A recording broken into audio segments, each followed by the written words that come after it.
All right, so why don't we get started?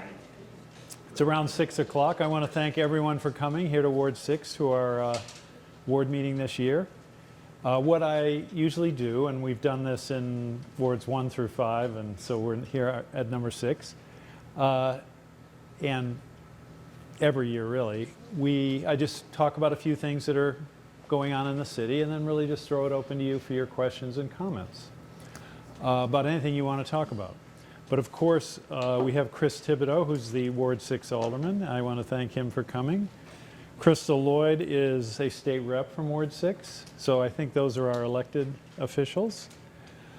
So when we think about what's going on in Nashua, down at City Hall, but community-wide, we do have to, at least I have to think about what is happening in Washington, which is fairly chaotic. And there are some things that are being done down there which are certainly going to affect our well-being. First of all, directly on the city government, the inflation and tariffs will affect costs. For example, we are planning a public works garage, a new public works garage, out at the landfill. And this has been in the works for a long time. The construction manager we have is saying that the tariff is likely to add about $4 million to the cost of that project. So that's just one thing. Now there are federal cuts that could come along. We've lost a few grants in the area of healthcare, the health department, and elsewhere. But so far, the largest sources of federal money have not been reduced. Title I comes from the Department of Education to all of our to 6 of our elementary schools, including Fairgrounds across the street. It is targeted to elementary schools which have a large proportion of free and reduced lunch students, and it pays district-wide for about 50 teachers. And were we to lose that, it would have a severe impact on education. Another area would be the city bus system. Like all public transportation systems in the United States, there is a federal portion of the cost of that system. Now the city puts money into it, no question about it, but we receive considerable federal money to operate that system, and were that to be cut off, which it has not so far, and I don't think it will be, but if it were, we couldn't run that system. But in terms of the community in general, one big concern has to be Medicaid. Now there are nearly 17,000 people in Nashua alone who are on Medicaid. And the House budget, which passed in DC, cuts Medicaid considerably. And if that goes through, it's unclear what the specifics will be, but it could affect a lot of people's health care.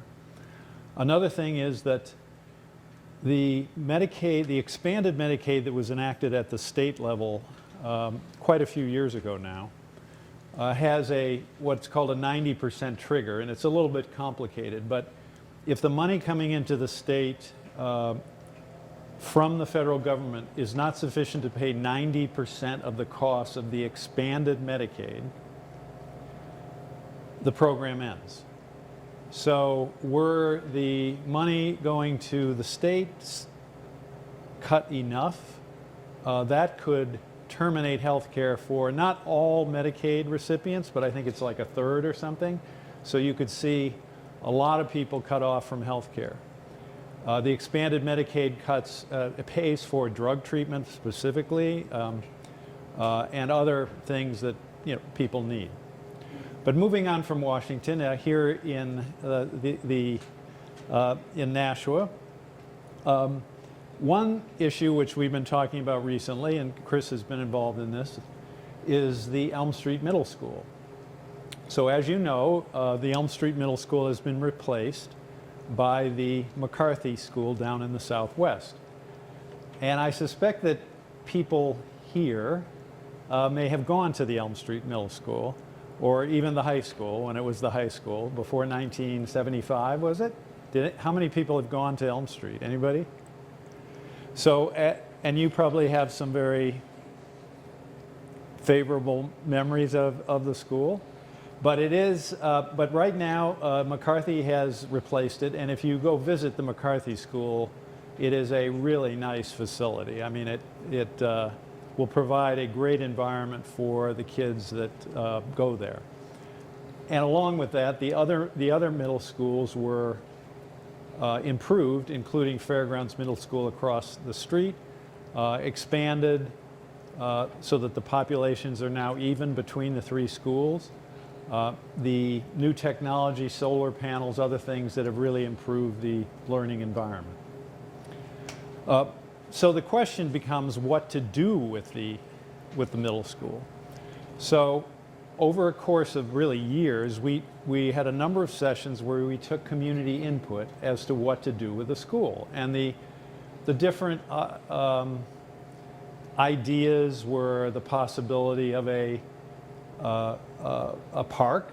It used to be a park. It was South Common. Before 1939, it was just an open park. Another would be a community center. But the idea that got the most support by far reflects people's concerns regarding the inadequacy or the lack of affordable housing in Nashua and really New Hampshire in general. So the overwhelming input we got was that it should be converted to middle density housing. That means not single family, but not like big high rises, 2 or 3 story kind of apartments. So with that input in mind, we went out with RFPs. With an RFP, that means request for proposal, for any developers who would be interested in converting that site to housing. And let me introduce Esther Boris, a state rep, and Fran Nutter-Upham, used to be one, but we'll run again. is briefly in retirement. So we put out these requests for proposals, and we got 4 different developers who proposed different things for that site. And we made a committee. We had 3 aldermen on it. Yourself, Chris Thibodeau as the ward alderman for that area. Melbourne Moran, and who was the other one? I forget. Richard Dowd and Mike O'Brien, right? Yeah, okay. Plus some staff, and they interviewed all 4 of the developers who had submitted proposals, and they narrowed it down to 2 so-called finalists. So then, over the last couple of weeks, first on a Thursday night and then on a Saturday down at City Hall, the 2 finalists presented to the public. And any member of the public who wanted to come came and saw the 2 proposals. So I think there was a clear, and we had a ballot box, people could vote and all that kind of thing. I think there was a clear preference indicated as between the 2, but it is a final decision of the Board of Aldermen to decide, how we go. So eventually, because under the city charter, the Board of Aldermen has control over all city property. So there has to be a majority vote as to what to do with the site. Although we are in the budget process now, and that takes a lot of attention by members of the Board of Aldermen. Once we get through that, or pretty much completed, we will then have the same 2 groups go to City Hall and make presentations to the Board of Aldermen, and they can ask questions and consider how they want to go. Now, a complicating factor, and this makes the decision a lot more difficult than it otherwise would be, is the Keefe Auditorium. Now, this is an 85-year-old facility. but it is used by the actors-singers and used to be used at least, and could be again by the symphony. It was not used by the symphony this prior year. So the complication is that the fire codes, particularly, and the fire department, who's very much on fire safety, as well as some of the building codes, require that when there is a change in use, that means when the building changes from a former school building to housing, it has to be brought up to code. So it has to meet current code, it's not grandfathered anymore. What does that mean? Well, the heating system for the Keefe is actually at the other end of the school, in the basement. So there would be no heating system. And pursuant to fire regulations, you need a heating system because you need a functioning sprinkler system, which means you've got to have the place heated at all times with an operational fire suppression system. In addition, these codes require adequate bathroom facilities. And the two bathrooms that are next to the lobby, these 1939 bathrooms, do not meet current code. The way the facility now qualifies in terms of meeting code is that the bathrooms back into the school near the cafeteria serve as the bathrooms for the facility, for the Keefe. But once the school is used for housing or is demolished for housing, whichever the way that goes, those bathrooms will not be available. So new bathrooms have to be built. So what does this cost? We've gone with Harvey, which is a contract that we've used on many projects, McCarthy School, other ones. Not everything, but a lot of city projects. The cost is $25 million.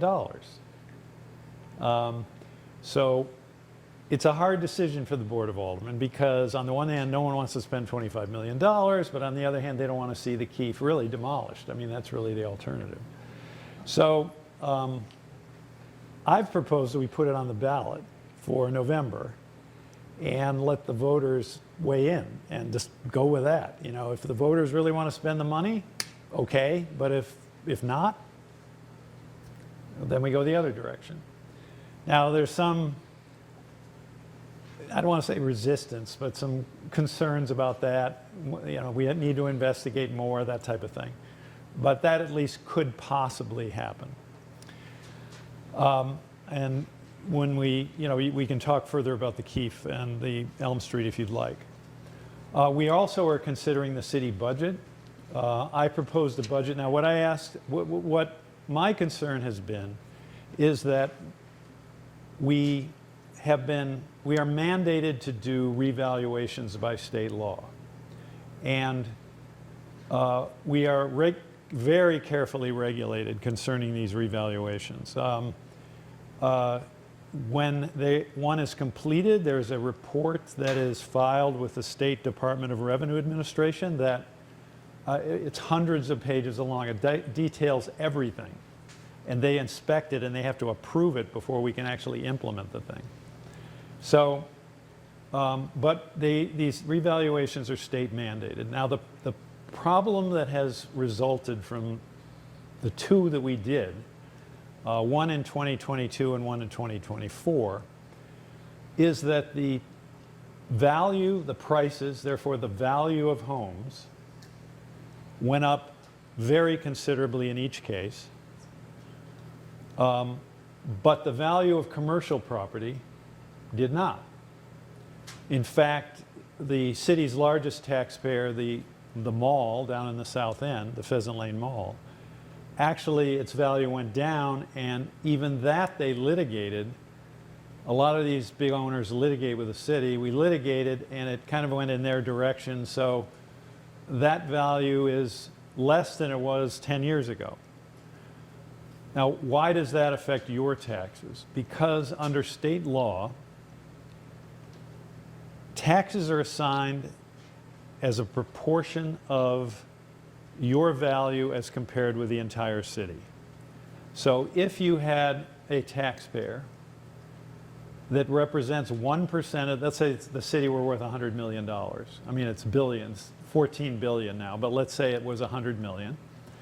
And a taxpayer had a property worth $1 million, they would pay 1% of the tax burden. Now, if there were a revaluation and for whatever reason, that taxpayer went down. Now, let's say the value of the city went to 200 million, but that taxpayer's property remained at 100 million, at 1 million. Now they represent 0.5%. Now they would pay only 0.5% of the tax burden. So what happened in this, what has happened in these revaluations is that the value of the homes have climbed so much that the single-family homes have become a bigger proportion of the value of the entire city. So before the revaluations, it was more like 65–66% of the entire city. That the value of the entire city was residences, meaning they would pay 65 or 66% of the value of the entire tax burden. After these revaluations, because the homes have gone up but commercial has not, now the homes, the residents represent about 70% of the total value of the city. So now the residences pay not 65 or 66, but now 70% of the entire amount. And these are approximate numbers. So people's taxes go up because of the kind of the shuffling or the reallocation of the tax burden caused by the revaluation. Contrary to some people's understanding, a revaluation does not bring in more money for the city. It simply reallocates the tax burden, so some people pay less and some people pay more. Anyway, because I am very well aware of the way that has impacted our single-family homeowners, and I know that includes a lot of you, we've tried to keep expenses to a minimum, tried to keep taxes down as much as possible without laying off fire, police, and reducing city services in that fashion. So in the fall of '23, the tax rate went up less than 1%. It did go up more last year in the fall of '24, but for this year, in the budget that needs to be passed in June, I asked the departments to come in with a 3% increase in terms of their operating budget. And that puts aside, the departments did that, with the exception, the departments did that, but accepted from that idea are the expenses over which they really have no control. And there are some big ones that have hit the city. For example, the cost of health care. It is, excuse me, escalating far faster than the cost of inflation. Cost of health care went up 9%, is going up 9% from this year to next. That represents an increase in the budget of more than $4 million. Now, another one would be the bus contract that the school department has with First Student. So the school department put out the bus service, and they're legally required to provide transportation by state law. So they put out the contract for bids, and they got one bidder, and that was First Student. And in year one of the contract, which is this year beginning July 1, the cost was up $1.8 million, or about 20%. I met with them, we talked, well, could we get them to do like a one-year contract and try to explore something different? Well, First Student, which has the city totally over the barrel as the only bidder for a legally mandated service, says, well, maybe, but we'd want a lot more than 18% then. So in the end, but they don't really want it. They want a 5-year contract, which was the deal. And in the end, that's what the school department went with. So that's 1.8 million. And their special ed is going up, I think, over $1 million. So there's some items there that are, and they total around 10 million, that are pushing the budget up to over 5%, even though the police, fire, and the like, city hall, and other departments have held themselves to 3% in terms of wages and all that. Now, a lot of times people say, well, just, you spend too much money, cut the budget, cut the tab. I mean, I remember someone came to say, I'll cut that budget by 5%. Okay, well, 80% of the budget is wages and benefits for employees. I mean, this is a service organization. So who do we pay? Police, fire, public works, teachers. I mean, that's really where the money goes. And in order to achieve significant savings, you'd need to reduce the workforce, lay people off. Now, the school department, given all the budget issues they have, and the budget that ultimately I think will be approved, is going to reduce the teaching force by attrition, but no one will actually be told, you don't have a job. But, we could save money by closing a fire station, no question about that. It wouldn't be that much, but a couple of million maybe. We could lay off police. We could reduce the police force. We could close the library. I mean, these are the kind of steps you would need to take to see very significant savings. So we can talk further about the budget, but one more thing. We are given a system here in New Hampshire that is built on high property taxes. So an example, and you've heard over the years all these examples of the downshifting that occurs from Concord to the cities and towns, thereby raising property taxes. The state has completely messed up the pension system. I could get into the details. The city employees are in the state pension system. I could get into the details, but I've already gone on pretty long. But this is costing us, tens of millions of dollars in terms of the extra costs they've imposed on the city. And another one would be school aid. So the courts in New Hampshire have found that the New Hampshire legislature has a constitutional obligation to pay for an adequate education. Briefly, an adequate education, I believe, probably is the state average, which is like $21,000. Nashua is a little lower than the state average, but we're in that ballpark per student. For a special ed student, it's considerably more than that. But what do we get in state adequacy aid? $4,100. So there's been litigation for decades over this. There was a case in Rockingham County brought by Peterborough to begin with, or the Conval School District. Nashua joined as a plaintiff. The finding was that the level of aid is unconstitutional. But there was an argument of it but that was appealed, of course, and it's up at the New Hampshire Supreme Court, and the AG's office argued that school buildings are not part of an adequate education, so that shouldn't be included in the calculation. I think an absurd argument, but anyway, so were we to get actually $21,000, $20,000, your taxes would go down by 60%. I mean, so this is the system we have: high property taxes, but no broad-based taxes. So that's what we're given. I'll just mention one more thing, which was kind of interesting. Yesterday, the day before, I visited a new manufacturing facility in Nashua. I don't know if you know of Can One. This is in the old Ingersoll Rand building. So Can One is a company from Malaysia, and they buy aluminum, and then they punch cans. And this new plant, they're expanding, but right now they employ over 100 people. It's down off Burke Street. This is in a building down off Burke Street, Crown Hill. Again, one of the former Ingersoll Rand buildings. They employ, I think they told me, 118 people. They're now doing about 500 million cans a year.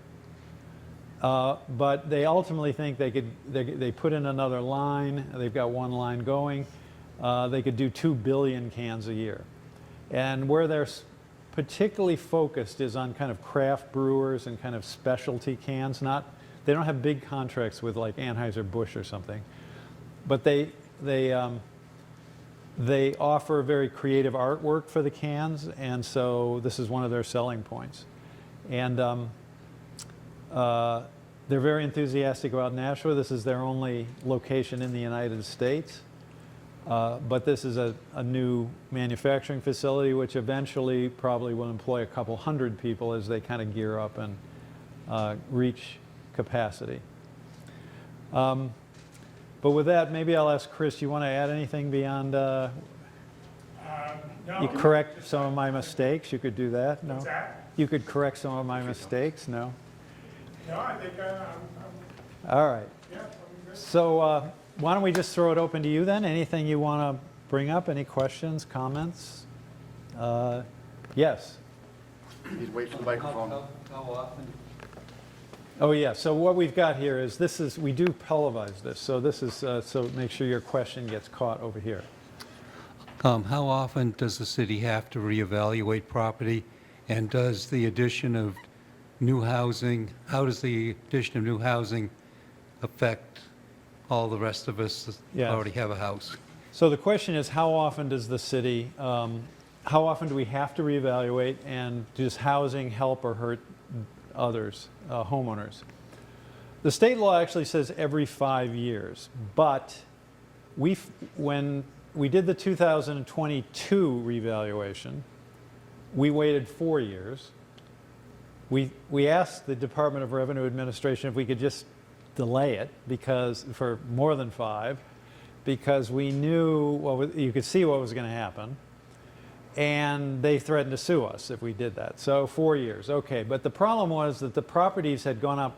The dislocation was very considerable because the residences had gone up like 50% in 4 years. So, and the commercial had not gone up at all. So the impact of the kind of the reshuffling was pretty severe. All right, so a lot of people would criticize, you waited too long, you know, okay. So then we did one in 2 years. Well, properties had gone up not as much as before. I mean, it was more like 20% over 2 years, but again, commercial did not go up as much. So again, there was a reshuffling, not as severe as 2022. But then the people who had said, we waited too long, now criticize us for going too short. So it's possible we would go forward with 26, although I'm thinking maybe we should just hold off. Because if we're going to see another one of these, if we're going to see the same effect that we've seen twice in a row, why do it? Let's wait for 4 or 5 years and see what happens. But that is how often what we're mandated to do. And does housing help the other taxpayers? Well, it depends what kind of housing you're talking about. You've seen some downtown housing projects go up, which considerably help other taxpayers. For example, the School Street housing, or the High Street flats, which are there by the Lafayette Club, by Nashua Wallpaper. That's 150 some units. I don't believe there are any school kids in there, which is the main cost, and they pay about $350,000 in taxes. And there's no way we provide specifically to that location 350. I mean, all we do is there's no garbage. They pay their own garbage. We just have police and fire just like everyone else, and we plow the streets around there. I mean, that's about it. On the other hand, housing that brings families in, probably because of the children, probably increases the tax burden in the sense that, at least in theory, now you got to pay for additional school kids.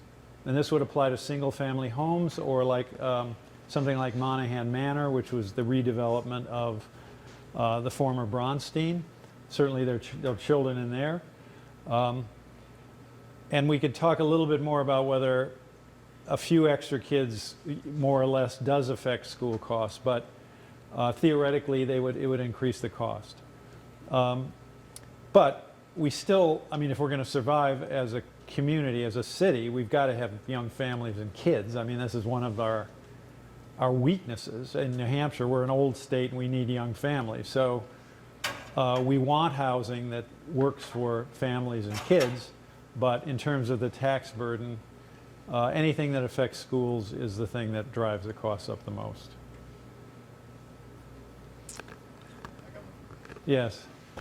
Hi, Daniel Weiss. I've actually got a few questions, but I'll just keep it to one for now. Okay. Yeah, the Elm Street School, I went to the sessions on that. I really was impressed with both of the plans. Yes. So I'm curious which one was the more popular. Was it the one that kept the school and refurbished that? Well, we haven't really, which one did you support? I liked elements of both of them. I kind of like that you had more housing from the first one, but I like the idea of keeping the original structure. And that's actually kind of my other question was, when the city decided to build a new school, Yes. it wasn't cost effective to keep the existing building and refurbish it. And during the session, they made some mention that during the first proposal where they were talking about just demolishing everything that was there, Yeah. they said something about the structure, the ground foundation survey. Is that what it was? As to what Is was why it wasn't feasible to why it wasn't refurbish? feasible. Well, all right. So the two questions are: we haven't really said which one got the most support, but I think Chris's committee, you were pretty open that you like the Penrose, right? Penrose, which is the one that kept the school. Yeah, yeah. But again, it's up to the Board of Aldermen at the end of the day. So the next question is, why was the school replaced? Well, there was a lot of analysis done on that, and the cost. I mean, there were problems. There are problems with the existing structure. Number one, let's start with the classrooms aren't big enough to meet current standards that are issued by Concord. So it would be a non-conforming school. We put all, 90 million bucks into this, and it's not even a conforming school. There are some questions. There's some asbestos in there. There are questions about the building's stability. It has a kind of this weird thing, which I don't totally understand, with the floorboards, meaning long parallel boards that go the length of the hallways and stuff. I'm not sure Penrose totally understands what they're looking at, but they will if we select them. So there was that. But it had a cost which it has no fields. That was a problem. But it had costs which you don't think about right away, like, well, if you improve that school, you've got to keep it open while you're in construction. Now that adds a lot of money.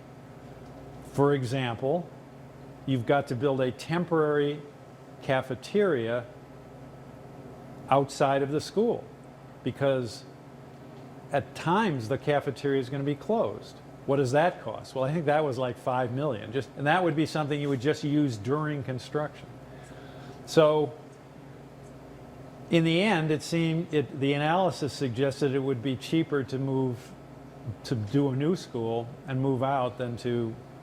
And in reality, I mean, the fact that it's a walk-in school is an attractive feature, but if you see the new school, it is like a totally different world from Elm Street, built in 1939. Now, my wife's father graduated from high school there, so we do have some attachment, but that was what, 39? Was something like that. Anyway, those were, so that's why. Yeah, well, thanks for going over that. I know that's kind of an old thing that was decided Yeah. years ago, but I was curious when the developer had a plan to keep the building. I was wondering how they thought that would be feasible. Well, so we had the yeah. two proposals. One developer, Penrose, keeps the building. They do less units. And they build some additional units on the site.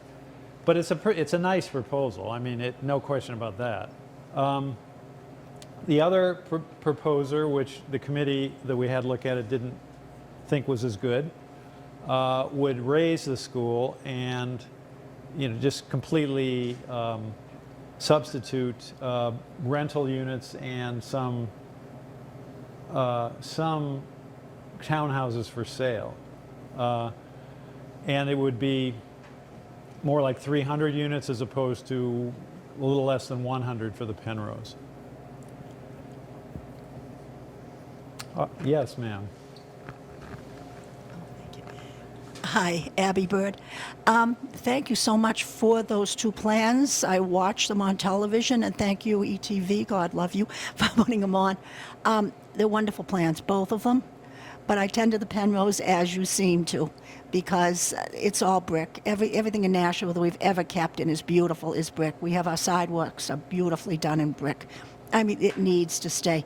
And Penrose, which some of you that didn't see it, they're going to use the Elm Street side is going to look from the outside, just like the old school, correct? Yes. The only thing that will change is the other side. So what we know is the front of the school will be the back of the school, and the back of the school will be the front of the school. And you'll go around in there with other new buildings. I wasn't sure what they were doing with the gymnasium. And I wasn't sure if Penrose had gymnasium? said The that old one one or the wanted new to one? drop it. The other one was... The old one or the new one? Well, I'm not sure. The gymnasium that is there now. What are okay, they? you What was the probably plan? mean the new one. I had written something, I think, to you, and I was wondering because I do notice that a lot of the people downtown that are homeless tend to want to congregate up there. And if they were going to do anything with them, God love their hearts, in the cold of the winter, if they could use a new gym in there, I know it has to be taken down. I understand that. All right, so this is Abby, and she's asked a few questions. Well, first you expressed Well, can I just idea finish that what it's- the Penrose does keep the existing, and that's a nice feature of it. It keeps the existing facade of the building. I mean, so that it puts apartments into the school building. So the site would look, there would be some additional construction, but you would still see the old, you'd still be able to experience the old building, but renovated with residents. And that can work out really well. I mean, if you see, for example, the old Indian Head Bank building on Main Street, that is now 23 units of housing. And, it looks great. And now, instead of having a non-functional building, there are people living there. So that's a good solution. But what was her next question? Well, my question was the old gymnasium. Oh, That what is happens with the And what I gymnasium? was asking is if for the fact that we have a population that has nowhere to go in the winter. Yes, and the homeless. Is there any way that a new one, if they choose to put in a new building, if they could put divided and have maybe gates going out, pretty gates, something very pretty going out to the street in the back, well, the front now, and that they could come in at night and yet we have kitchens over there and we have things for shop and whatever. Maybe they could put some of them downstairs and some of these people could learn trades and Now, a what school. I'm afraid of is people can't actually hear what you're saying. Can you hear? No. Is this Okay, so on? I'm trying to. Is this That's on? just for the camera. I'm trying to repeat it. Oh. So the idea is, the question is what's happening with the gym, and could the building in some fashion be accommodated to take in some homeless people especially during cold weather? So there are actually two gyms in the building. There's in the original school building at the far right, opposite the Keefe, kind of like the bookend at the other end. That is actually a gym. That would go to housing. Now, what you think probably of the gym, which is the back one on Chestnut Street, Big one. that would most likely be demolished. Now, right now, believe it or not, we are using the building as a warming station. So from like November to the end of April, it is opened at night for people to go in there and stay warm. We've been getting, it's a backup to the soup kitchen. We've been getting 25, 30 people a night. Would that continue were this conversion to take place? Probably not. I mean, there's, you know, whoever builds the housing is going to have it as housing. They're not. But if a decision is not made and there's no project that begins before next November, which easily could be the case, probably we would use it again in the same fashion. I was thinking if they could use that same square footage, use the same square footage and divide it in half. So that half would be if you needed it for your homeless in the winter, but they could have some training, or you could have a cooking gym, company you're come saying, in. in the gym, you're Right, saying. and the other side would be at the community room for the people in the apartments. They wouldn't have anything to do with each other, Well, that's different something to access. think about. And That's all. Chris is listening and will Did you make it? possibly bring that up when the aldermen discuss the matter. Actually, I don't even have a vote on it. I mean, it's the Board of Aldermen that decides. All right, anyone else? Yes, ma'am. The elephant in Wait, the wait, room. wait. I brought this presentation. All right, what is the presentation? I didn't notice the elephant in the room, but now I do. Well, for the last 2 years, I've referred multiple problems and issues that, in my opinion, are safety matters. They have to do with traffic. They have to do with heavily weighted vehicles coming off of the highway at Exit 3 and Exit 4 in front of Lund Road, which is a very residential neighborhood. We have the 3 schools. We have private Bishop Girton High School, and we have the 2 public schools. I don't know that I ever noticed so much heavily weighted commercial traffic coming down from East Dunstable Road into the residential community. I live between East Dunstable Road and Almont Street. Yeah. There And are 5. what street do you live on? I live on the corner of Lund Road and Dora Street. There Okay. are 5 dead-end streets there. Right. I call it a loop, and that's why I've provided this, but I'm not going to go into it because it would take way too much time. I've really already provided a packet to my alderman, Chris Thibodeau, and he's picked up with me since October, and I've also met with the new Director of Administration Services Okay. and Well, that's invited good. him to come and see even the inside of the home where vibrations are continuing to come into my home after our Lund Road opening in 2023 to fix sewer and water issue for a neighbor on Dora Street. And you're at the corner of Lund and Dora? London Dora up to Fox Meadow. So there is a buffer zone, I call it, that's owned by the Public Service Commission that abuts the rear of my property. And that buffer zone constantly has hazardous holes that I'm not sure who's really responsible to fix or repair, but I do know some of my neighbors have indicated that they have slipped and fallen even. And on another occasion, I did report to the DPW, actually, that I could see down into where the sewer infrastructure was, where that PSC property abuts the asphalt. I All right, have so- worked So for the question here has to do with heavy trucks which leave the highway, go to Lund Road, East Dunstable Road, in residential streets, et cetera. Now, I think right now, trucks are not are prohibited on East Dunstable Correct. On There's East signage Dunstable. on East Dunstable. and on But they're Robinson. coming, And I think on Robinson, but, and on Robinson, and on the end of Allen Street now where there's new housing. and that could be the case on Lund Road as well. But right now, trucks aren't prohibited there, but they They're not. could be. They could be. That would be a nice resolution, Mayor. Well, now, having gotten into this a bit with some of the residents on East Dunstable, enforcement is a problem. I mean, there's no question about that. What happens is these trucks, I don't know, what times that you're dealing with, but on East Dunstable, a truck comes off, exit 4 at 10 o'clock at night.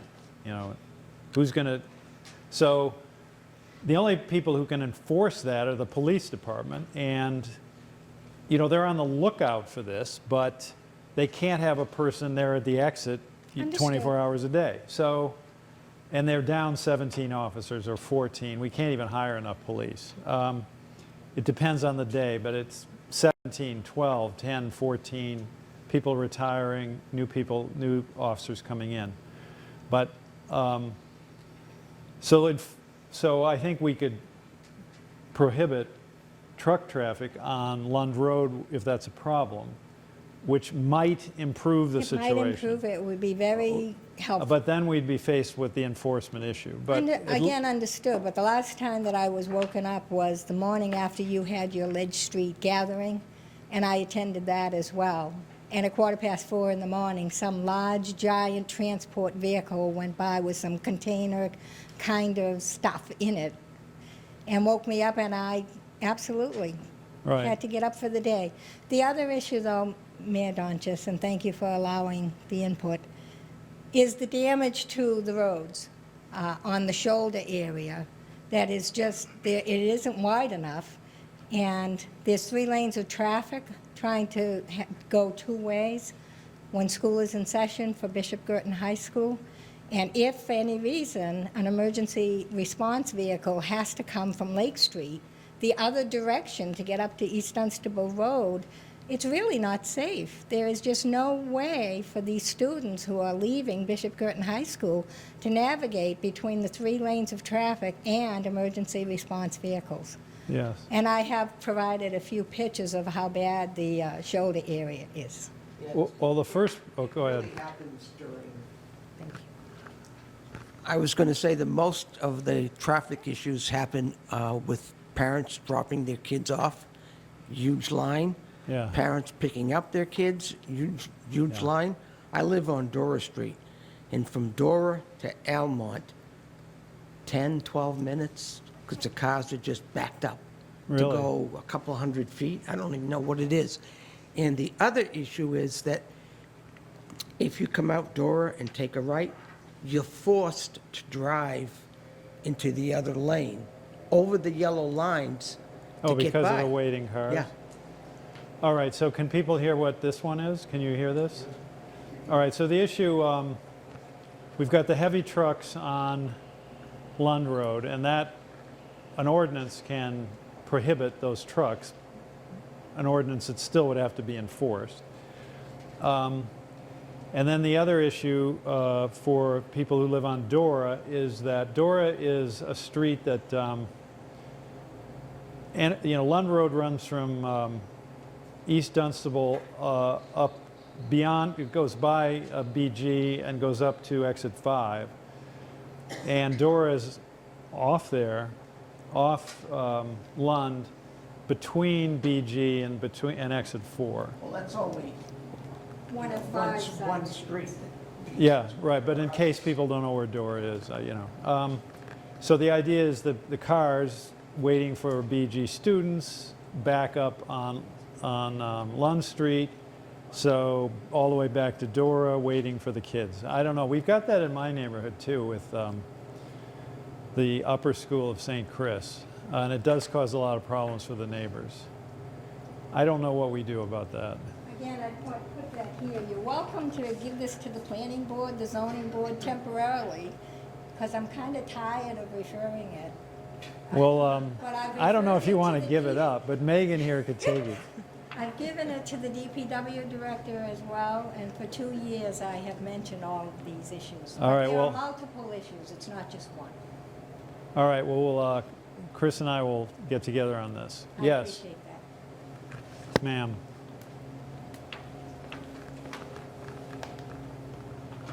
Thank you. First, I want to thank you for holding these sessions. It gives us an opportunity to voice concerns within our neighborhoods. So I got several concerns. I own property on the other end of Almont, and I also have financial interest in a property on Sawyer Street. So let's talk about Almont and Lake. Yeah, It's a very dangerous intersection. correct. And when you're heading towards Lake Street on Almont, there are now people that park like 2 feet from the end on the right-hand side, so you have to, again, cross over. I think a No, wait, simple... let me just get the, heading towards Lake Street from Almont Street and they park at the end of Almont? on the right-hand side.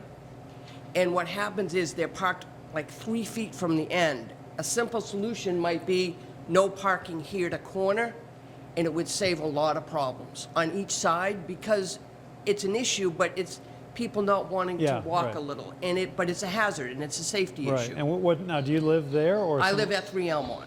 You live at 3 Almont, Yeah. right? Okay, we've met before, yeah. Yes, and you were very responsive to the issue with the fence blocking Yeah, the yeah, view yeah. I because I remember hear the the fence. crashes from my living room. I remember the fence, yes. Yes, so on Sawyer Street, a little confused.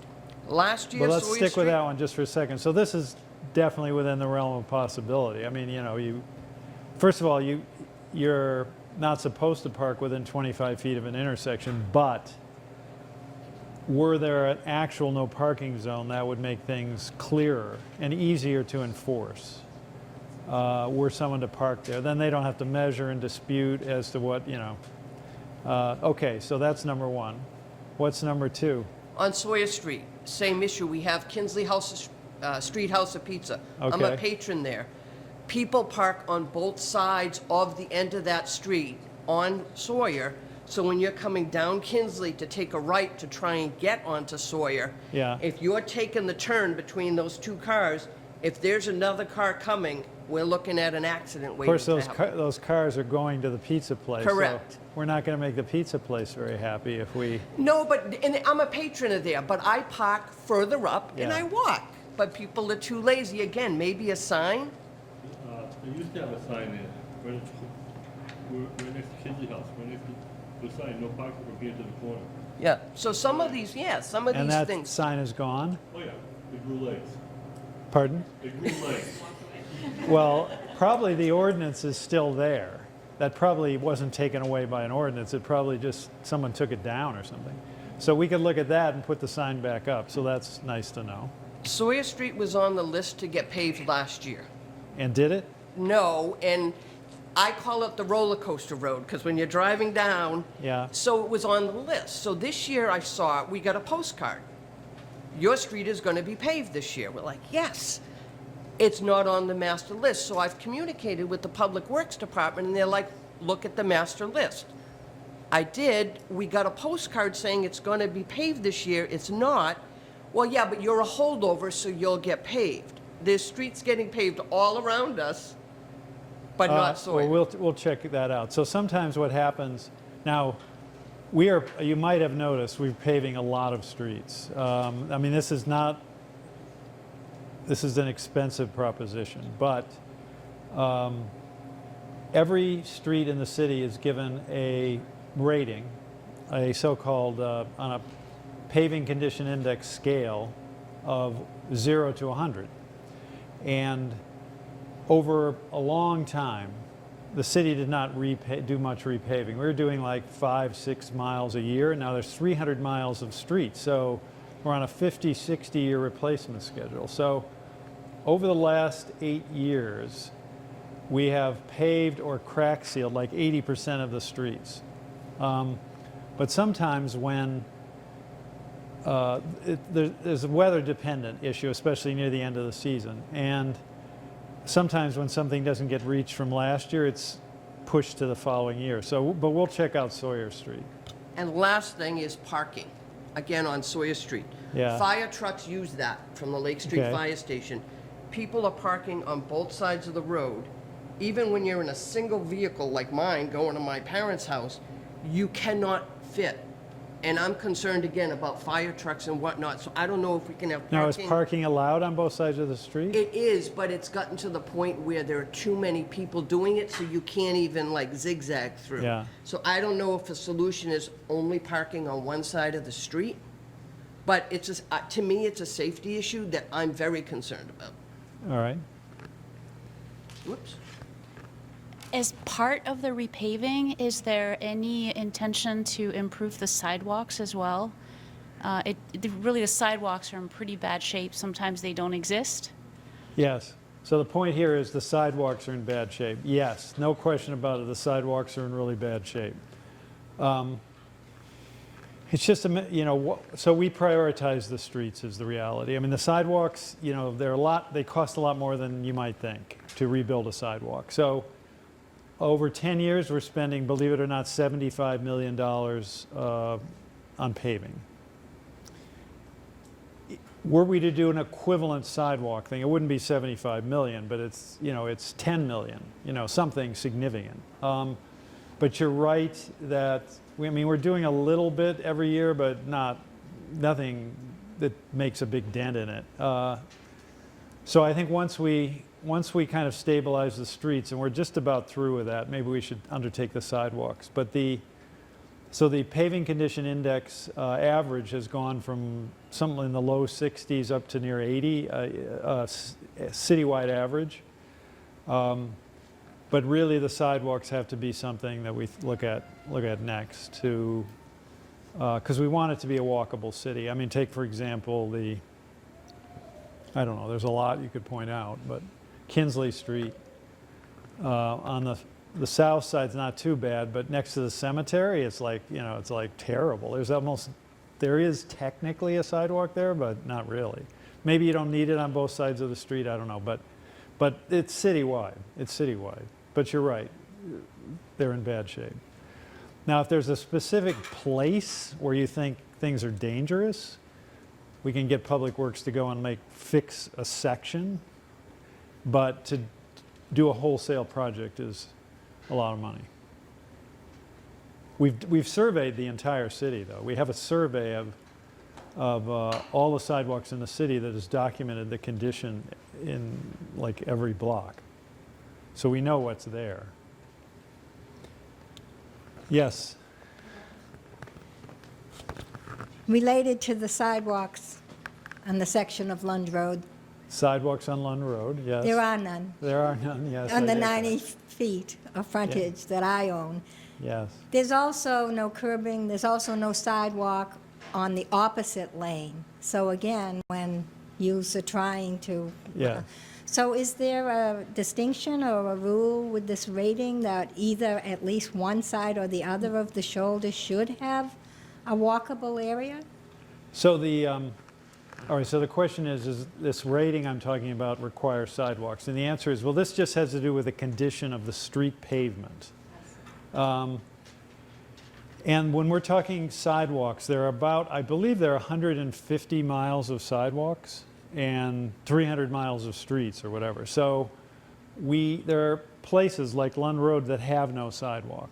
Were we to undertake a significant sidewalk project, I mean, we'd be faced with the issues of repairing what's there, and there are a lot of existing sidewalks that are in bad shape, or potentially adding sidewalks. Now, were we to add a sidewalk on Lund Road, I mean, you're talking a lot of money.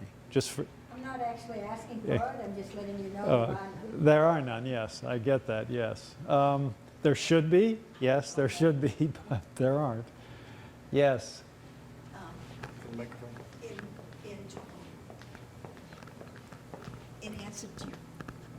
In answer to your question, I'm on Shady Lane, and the city that's came right. by, maybe 40 years ago, 30 years ago, and wanted to put sidewalks in, and our whole street fought it. And we are a school street. We have New Searles Road there. So the city said, fine, we'll just put a line down the side and see how you do. Well, here we are, and we love it. Everybody loves it. The bikes go by, the kids go by, everybody stays in their line. The dog walkers, the joggers go down. We've never had anybody hit on that street. So you can live with just the street because they do the streets very well. So they can jog and do their thing on the side, so maybe they can give you a line. Now, whether they have to take some lawn off of you, I don't know about that. I volunteered to give it back. I actually have a stone wall from a prior investor, a prior owner, I'm sorry, that's been covered over, that used to serve as a barrier between Lund Road and my property. And so there's no width and no line to say where the shoulder area even is. See, but what's nice Yeah, about the shoulder area looks like these pictures that I have. what's nice about having the lines and you're on the street is that you don't have to worry about where it ends for a driveway and you can fall and kill yourself. You just keep going for the joggers All and right, the now, dogs. can people hear and follow what's being said? All right, so Shady Lane, Shady's I mean, this is another issue. Abby is saying that on Shady Lane, at one point, the city wanted to put in a sidewalk, but the neighbors didn't want it, so, No, it's forget it. addition. Because it does require taking property and all this kind of stuff. So what is on Shady Lane is a safe walk to schools, I think is the term grant. We got a federal grant over there. And that paid for the striping that you see, and you're saying that the kids use it and it works And really it's a well. very nice crosswalk. Now, Shady Lane is a busy street, but it's not Lund Road. And I think these grants are limited to elementary schools, and BG would probably not be eligible. But even if BG was eligible, Shady Lane is one thing and Lund Road is another. I don't know if you could have safe kids walking to school along, you know, the side of the road on Lund Road. So we'd probably not. But I do have to say for Shady Lane, we are a racetrack after 1 o'clock in the morning. Everybody, because it's a straight run Yes. all the way. Yes. All right, now I usually try to finish at 7, 1 hour, in the hopes, now we're going to take your question, definitely. But to try to get you to come back, you know, so you don't get too bored. But why don't we take one question, and I'm going to ask Crystal and Esther if there's anything in Concord they want to talk about. I mean, I don't know. I put them on the spot. Uh-oh, that's what they're thinking. Yes. Thank you, Mayor Donches. I appreciate getting the last question. I think there are a lot of things that make Nashville really special, and one of them is Mine Falls.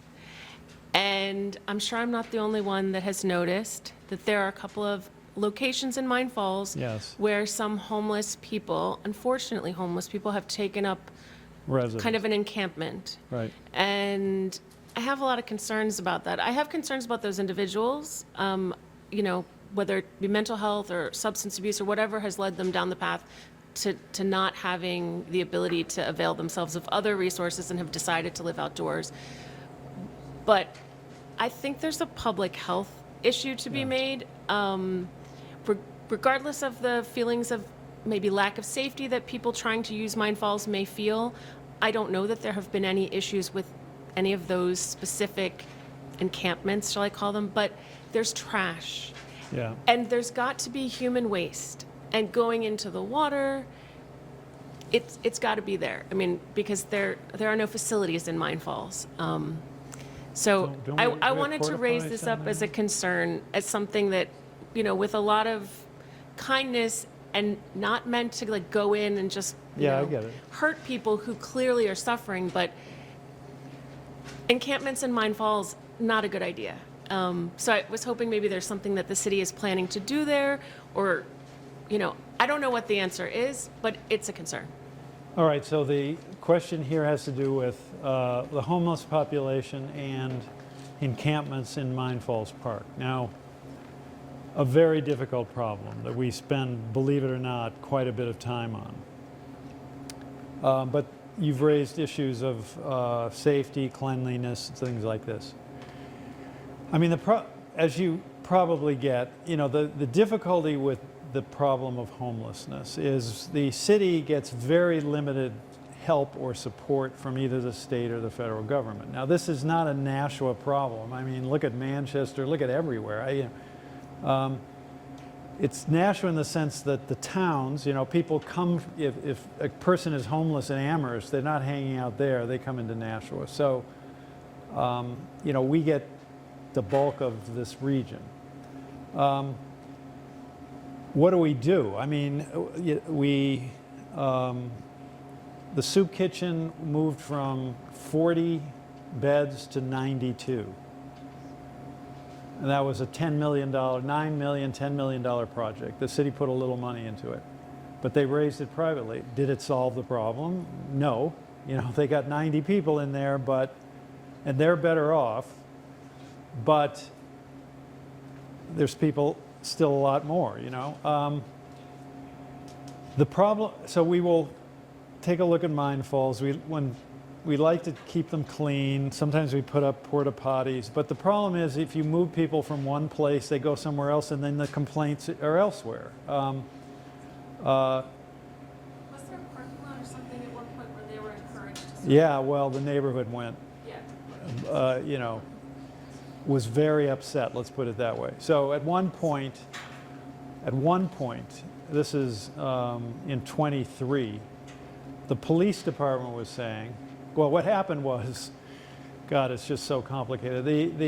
There were a lot of encampments down off Temple Street along the railroad. Now, as far as the city was concerned, that worked pretty well. You know, it was kind of isolated. We'd go down there, we'd put a dumpster down there, and you know, it was, you know, there were people there who were actually cleaning up and stuff like that. Then the railroad says, we don't want this anymore. And they're going to bring in the railroad police, and they're going to cut down all the brush and all this kind of stuff, and we're going to push them out. Okay. So the police department at the time, I mean, they're dealing with, I mean, they're very good in dealing with individuals and helping us, but, so I don't want to, this isn't like a criticism, it's just they're grappling with this as well. So they said, look, we need to get everybody into a single location so we can monitor it. Okay, well, where? Well, we have the park and ride over on Crown Street, which is adjacent to Crown Hill, Gillis Street. Now, it's not, you know, the neighborhood is kind of elevation up, but still, I mean, it's there. All right, so probably 15 tents. Not everybody from the railroad went over there. Some, you know, they went elsewhere. I don't know, who knows exactly. Well, the neighbors were understandably upset. And we had a meeting at the Dr. Chris School, which was a barn burner, we might call it. You know what I mean? I mean, people were yelling. You know, it was people were really upset. And we assured them that this was temporary, and which it was, but I don't think we satisfied anyone. And it was temporary. We kind of moved them out. That was in like the fall, and then by spring we'd kind of abolished that. But they went somewhere else. So this is the problem. So Mine Falls is particularly sensitive because people use it. We've got other places. Maybe one of the reasons why people might choose to go there who are Yeah. homeless because they feel relatively safe. Well, and isolated, yeah. But we'll take a look at that, and we sometimes put porta potties out to try to at least. I mean, we've had problems on, you know, Crown Street, different than the lot, Selena Ave. There's a place over near Lock Street. You know, there's different encampments. So we'll do what we can in Mine Falls. We have one in our neighborhood. Yeah. So I live a little bit away from this, but off of Lawndale Ave. Yeah. We trying to figure out who these people were that we could see sort of walking through the neighborhood. So they were coming down off of Main Street, it's down a couple of blocks, and there are streets that don't exist. They're called paper streets. Yeah. They're on paper and people own land, but there's no actual street. And they were sort of hopping off into where the paper streets are, into Salmon Brook. Yeah. And they I can see that. And this really didn't come to light until there was some kind of, I think there was a stabbing, there was some kind of a violent incident, and the police got involved. And I think they did clear them all out. But it's only a matter of time before they. And then they come go, back. so they go somewhere I else. don't think anyone in the neighborhood cares, as long as they're not stealing from the neighborhood, Right. stabbing each other, making a ruckus. But it's obviously, it's everywhere. Well, we'll take a look at Mine Falls and see if we can at least get the place cleaned up. Do you want anything, you got anything you want to deal? I don't want to put you on the spot if you don't feel like it. What? I have a few notes here, and I think probably the budget is probably going to be the most important piece to talk about from Concord right now. So we've heard a lot about housing tonight and how we're trying to build housing. There's a reason for that, and that is because statewide, nationwide, there is a housing crisis. Right now, in order to, I think, afford a one-bedroom apartment here in Nashua, I believe it's over $2,000 a month. Additionally, in a healthy housing market, you have about a 5% vacancy rate, and currently in Nashua, it is like less than 1%. So that is why Mayor Donchis has been focused so much on getting new housing into the area, and why we're focused so much on getting housing that people can afford as well.